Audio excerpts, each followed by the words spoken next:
Bismillah wa bihamdih. Assalamualaikum warahmatullahi wabarakatuh. Apa kabar viewers dimanapun Anda berada?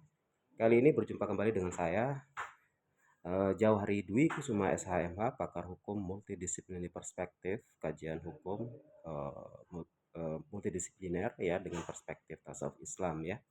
Dan kali ini saya coba ingin sharing sebetulnya beberapa pokok pikiran ya kaitannya dengan bagaimana sih membentuk mindset dan juga memahami perspektif, eee eee, memahami hukum ya. Dalam artian banyak sih sebetulnya, ada bisa kita perspektif secara legal, legal dalam arti legal positif. Namun saya memilih ada berbagai pendekatan dengan pendekatan multidisipliner perspektif ya. Tentu dengan kita melihat fenomena hukum yang ada di Indonesia ya, legal perspektif prophetic science ya. Jadi hukum profetik yang berdasarkan pada nilai-nilai profetik, nilai-nilai kenabian, itu nilai dari Al-Quran dan sunnah dia yang ijma dan kias tentu dalam 4 pokok hukum Islam itu tadi. Nah, kali ini kita akan melihat bagaimana sih metodenya. Kalau kita bicara metode tentu cara ya, bagaimana bisa kita mengaktualisasi, mengkonkretisasi dari perspektif nilai-nilai itu tadi. Tentu kalau kita melihat fenomena hukum, banyak sekali fenomena yang sangat di luar jangkauan akal sebetulnya. Mengapa seperti itu? Karena memang hukum yang ada di Indonesia atau hukum yang penegakan hukum di Indonesia ini menghadapi berbagai tantangan zaman. Dan tantangan zaman ini tidak bisa hanya berpikir secara akal saja dalam artian hanya berdasarkan logika semata. Tentu ada pendekatan lintas disiplin ilmu ya. Karena saya seorang dosen ya, dosen yang bekerja di Fakultas Hukum Universitas Islam Al-Azhar, saya mengembangkan ide-ide nilai-nilai bagaimana penggunaan ilmu hukum dengan pendekatan tasawuf Islam sebagai metode cara untuk bisa bagaimana memberikan pencerahan dalam artian secara akliyah maupun secara nurani itu bisa mencerahkan, karena memang hukum yang ada itu sekarang ini kita harus bisa membongkar dalam artian banyak kesehatan berpikir ya dalam memahami hukum itu tadi. Nah, saya kasih metode ya. Kalau yang sebelum-sebelumnya itu saya memberikan pemahaman bagaimana hukum dengan pendekatan tasawuf Islam, itu salah satunya Imam Al-Ghazali itu dengan berbagai kitabnya, mulai dari kitab Ihya Ulumuddin, Daun Tahafut Al-Falasifah, membantah orang-orang filsafat mulai dari Yunani sampai Ibnu Sina di situ. Nah, tentu di sini ada beberapa cara sih sebetulnya. Kalau saya kan secara praktis ya. Kalau secara praktis tentu kalau kita berkomunikasi dengan sesama insan, Abdullah, itu kita bagaimana kita memahami fenomena yang ada di tengah masyarakat kita dengan pendekatan keislaman, tasawuf Islam itu sebagai cara revolusioner untuk bisa memahami. Dan karena kita tahu bahwa Islam apa yang paling mengerti dengan manusia ialah yang mencipta, tentu Allahu Rabbul Alamin, Allahu Rabbi.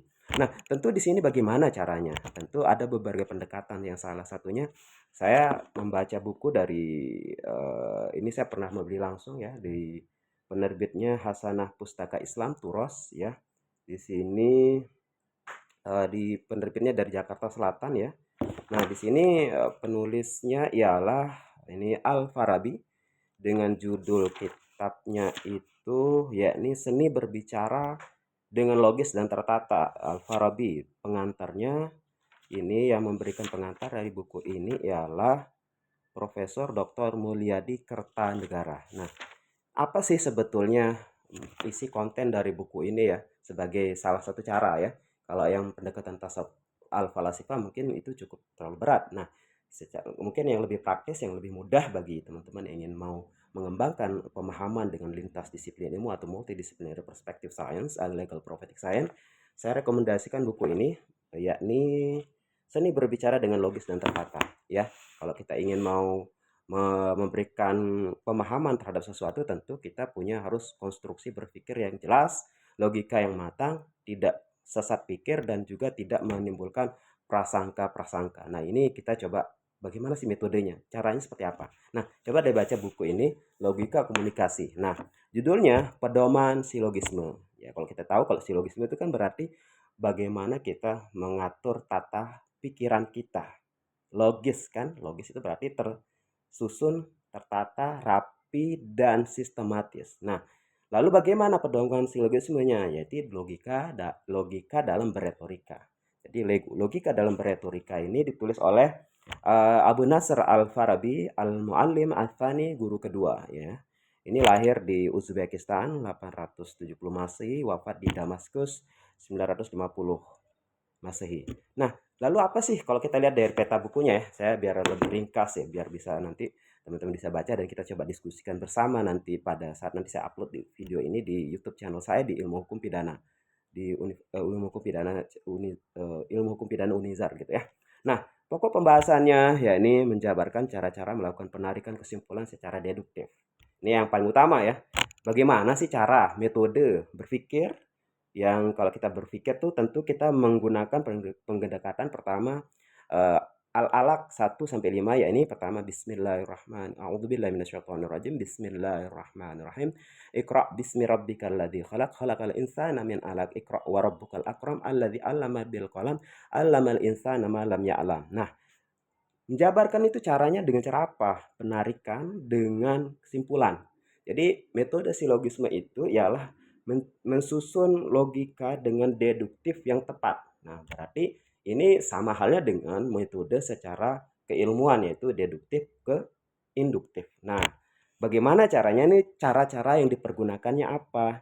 Dan apa sih kesalahan-kesalahan dalam metode penarikan kesimpulan yang cacat atau keliru atau sesat itu fallacy, logical fallacy atau istilah lainnya. Dan bagaimana tip penyusunan narasi yang persuasif ya tentu kita tahu bahwa semakin baik kita berkomunikasi dengan sesama insan, sesama Abdullah itu kita akan bisa memberikan positive impact.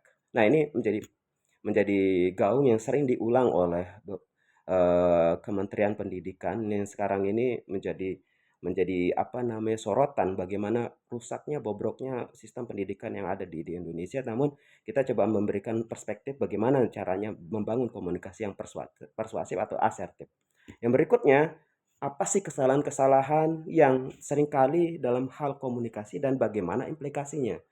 Kita tahu untuk bisa memahami seseorang tentu kita bagaimana bisa memahami cara komunikasi yang tepat, cara komunikasi yang mudah dipahami dan bisa dicerna dan bisa dimengerti oleh sesama. Nah, inilah. Nah, apa sih ilmu-ilmunya? Itu pokok bahasannya. Lalu apa ilmu yang kita bisa kuasai? Pendekatan keilmuan apa yang kita gunakan dalam memahami itu? Yang pertama ya adalah logika. Logika ini kematangan berpikir yang menuntut orang-orang yang sehat dan waras berpikir. Yang pertama. Yang kedua, yang kaitannya dengan pokok bahasan ini ya, yaitu politik ya. Kita tahu bahwa manusia itu kan orang yang bersosial, orang yang berpolitik ya, zone politikan. Human is zone politikon kalau kita lihat baca-baca literatur barat gitu ya. Yang ketiga filsafat. Nah, filsafat ini sebetulnya mungkin kedengarannya itu sangat rumit ya, tapi sebetulnya hampir setiap hari kita itu berfilsafat. Namun kita tidak bangun filsafat yang seperti apa yang bisa kita kembangkan sehingga kita bisa berpikir logis dan realistis. Nah, itu yang ketiga. Yang berikutnya bahasa. Nah, penggunaan bahasa sangat mempengaruhi secara psikis orang bisa memahaminya. Sehingga bahasa ini menjadi metode cara yang tepat dalam menyampaikan sesuatu, terutama naratif, yaitu narasi yang kita berikan kepada audiens, entah itu audiens yang mulai dari orang biasa, orang awam, orang yang intelektual maupun secara misalnya di perguruan tinggi ya, atau yang lebih advance lagi, misalkan para alim ulama atau profesor dan segala macam gitu ya. Nah, tentu ini ada beberapa pendekatan keilmuan yang kalau kita ingin menguasai buku ini, logika komunikasi, pertama logika, yang kedua politik, yang kedua filsafat, yang keempat bahasa. Nah, dari beberapa metode ilmu ini ada beberapa yang bisa kita coba lihat kalau dalam seri logika Al-Farabi ini sebetulnya yang pertama logika itu apa sih logika? Lalu bagaimana teknik penyusunan argumennya dalam mengargumentasi logika itu? Dengan dasar yang logis itu tentu sistematis dan verifikatif dan dapat dibuktikan kebenarannya secara universal dan logis dan mempengaruhi perasaan audiens. Berarti kesannya seperti ya perasaan berkenan tentang rasa dalam diri manusia yang bisa sama-sama saling memahami. Nah, berikutnya yang retorika. Yang kedua, demonstrasi. Ini bukan demonstrasi demo yang teman-teman bisa saksikan yang heboh huru-hara, bukan, tapi bagaimana seorang pengajar atau intelektual atau kaum sufistik itu menyampaikan sesuatu demonstratif yang bisa disampaikan dengan role model kayak seperti itu, role model playing kayak gitu. Nah, yang berikutnya dialektis. Dialektis itu seperti apa? Dialektikanya, cara-cara komunikasinya. Yang berikutnya sophistry atau pendekatan sofistik. Nah, pendekatan sofistik ini sebetulnya sangat bisa kita kuasai kalau kita memang memahami agama dengan cukup matang dan kita mampu mengembangkan keilmuan yang pendidikan dari moral agama yang kita sama-sama yakini. Misalkan kalau saya seorang muslim, tentu kita, apabila kita mengaku seorang muslim, maka kita bagaimana membuktikan keimanan kita, tentu dengan pertama iktikad kita, keyakinan kita yang teguh, yang kedua lisan kita yang konsisten antara iktikad dengan lisan, yang berikutnya perbuatan. Ya, ini berkenaan tentang akhlakul karimah, itu sofistik. Jadi pendekatan Islam ahlus sunnah wal jamaah, ya, mazhabnya mazhab Syafi'i. Berikutnya retorika ini apa-apa saja sih sebetulnya yang kita kembangkan ini, yang dalam buku ini di logika komunikasi, yakni pertama retorika, silogisme kategoris. Ya, silogisme kategoris itu yang pertama. Nanti teman-teman bisa baca apa sih logika silogisme kategoris itu, bagaimana bentuk-bentuknya, bagaimana aplikasinya dalam logika kategoris. Yang berikutnya silogisme hipotesis, yakni silogisme yang memang dibangun dengan cara apa silogisme hipotesis yang ujian itu teori-teori yang untuk dibuktikan, menghipotesiskan sesuatu dengan pendekatan teori keilmuan. Yang berikutnya silogisme terbalik. Nah, ini ada beberapa silogisme ini yang nanti bisa dibangun bagaimana narasi retorika itu. Sehingga nanti dengan cara itu, seri logika ini nanti kemampuan kita menarasikan sesuatu, susunan kata kita tersistematis, tidak error, dan mampu dijelaskan dengan mudah dan bisa dicerna, dan siapapun akan mudah mengerti apa yang kita maksud, ya.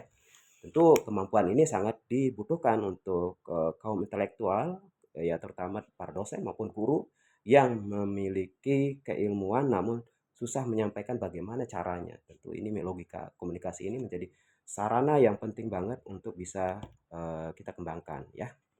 Saya kira itu dalam seri kali ini. Terima kasih, ya. Ini cukup singkat-singkat saja ya dari pokok bahasan ini. Sekian dari review buku ini. Terima kasih telah menyaksikan. Wabillahi taufik wal hidayah. Wassalamualaikum warahmatullahi wabarakatuh. Sampai jumpa